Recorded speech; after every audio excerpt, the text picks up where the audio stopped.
Hi, I'm Sarah with Baby Lock, and if you've ever had a difficult time with bindings on quilts, I've got some great tips for you. People struggle with mitered corners and how to finish the ends of their binding, but with your machine and a 1/4 inch foot, you can handle it with ease. So I've prepared a little quilt sandwich. I've just got an 18-inch square to show you, but you could do this on any sized quilt. I've already quilted it. My 3 layers are together, and I have squared the edges, so I've got perfect 90-degree corners on my edges. Everything's nice and straight and flat. And you can see that all 3 of the layers come together perfectly as well.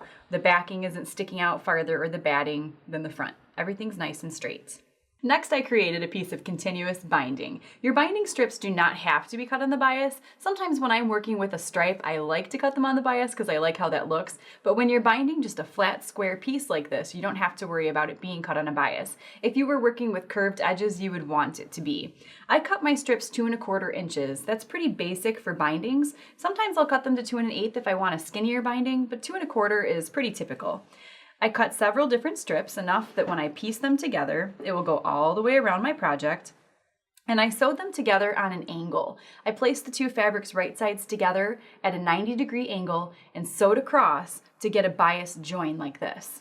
And you can see when I flip it over that I pressed my seams open as well. That'll give us a nice flat bias for us to stitch around.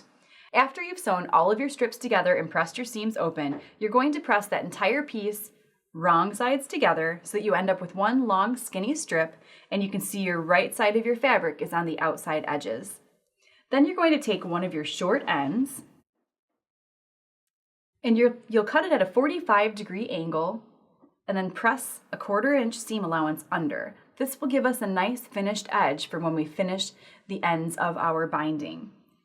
Fold that back over, and now we're ready to attach it to our quilt. My machine is all set up to do this binding technique. I've attached a 1/4 inch foot. Some 1/4 inch feet have a flange on the side. You could use one with or without the little guide. My feed dogs are up, and I've selected a center straight stitch.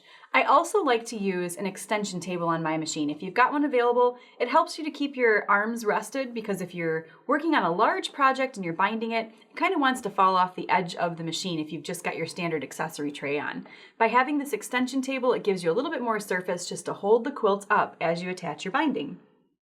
I also like to utilize a needle down position. As I'm stitching, my machine is automatically going to stop with the needle buried in the fabric in the down position, and then I can easily lift my presser foot to reposition my binding strip or my hands, and I won't lose my place as I stitch. If you don't have an automatic presser foot lift with your pivot position, you may want to utilize a knee lift. It gives me the ability to keep my hands on my project and go hands-free to lift that presser foot up. So to begin, you're going to place your binding along the edge that you want to start and finish on. Now, this is the edge of the binding that has the 1/4 inch turned under, and I'm placing it along one of my long cut edges so that the raw edge of the binding strip is even with the cut edge of the fabric, and the fold is in toward the fabric a little farther. We're going to begin sewing a couple of inches from the edge. That's going to give us a little bit of flexibility up here to join the ends. And we want to make sure that as we sew, we're sewing 1/4 inch from that cut edge. And when we get about an inch from the corner, I'm going to stop and talk to you about how you can get that perfectly mitered corner with your binding.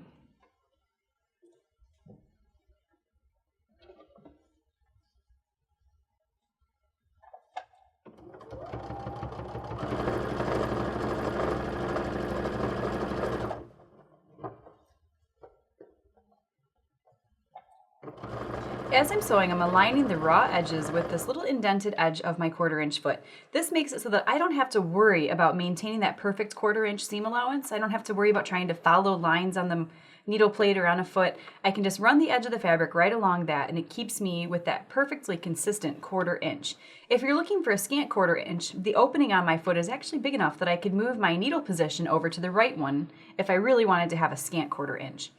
One more way that this 1/4 inch foot makes perfectly mitered corners easy is this little line right on the indentation of the foot here. That is exactly 1/4 inch from the needle. So when I continue sewing, I'm going to sew so that my edge of my fabric is even with that line, which will be exactly 1/4 inch from my needle. And at that point, I'm going to pivot my fabric and sew off the corner at an angle. And it's this angle that I sew that's going to allow me to perfectly miter that corner.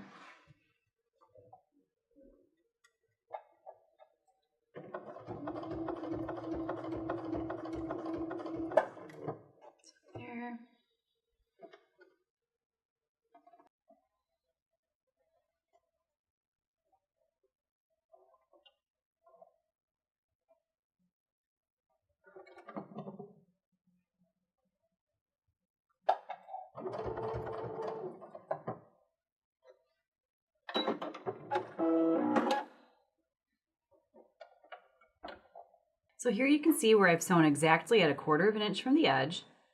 I've angled and I've now sewn off the corner of my fabric at a 45-degree angle. And that's going to allow me to fold my fabric back along that corner. And now when I turn my fabric around, I can simply fold that binding strip over top of itself.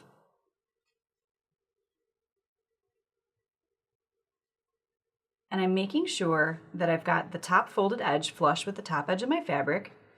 The binding is perfectly straight over top of itself, so I've got all nice right angles. And I've got the cut edge of my binding now along the cut edge of my fabric. So it's all nice and square here. So now I'll begin sewing right at my top folded edge with that same 1/4 inch seam and repeat the process exactly the same on the other 3 corners.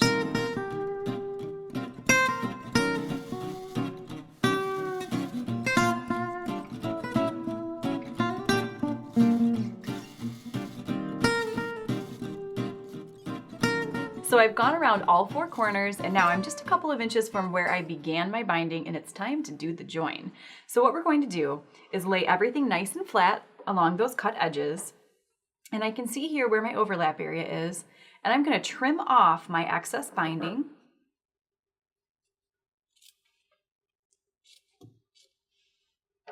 And that will allow me to lay it right inside of where I began that binding. And because I turned the edge under 1/4 inch, it gives me a nice finished look. I don't have any raw edges showing.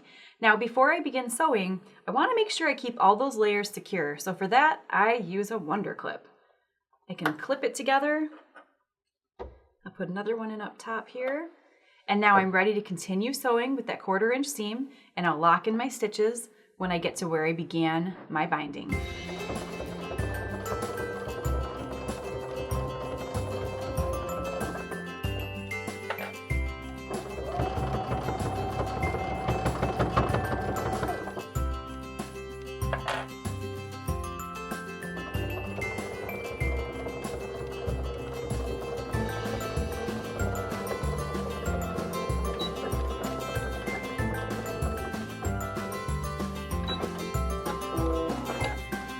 So now that you've matched your edges and everything is nice and straight, you're ready to give it a good press.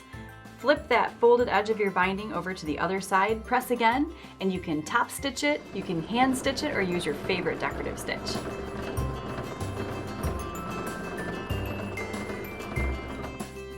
So there you have it, a simple and perfect mitered corner. So be sure to get a 1/4 inch foot and experiment with binding your quilts. And for more education and inspiration, check out babylock.com.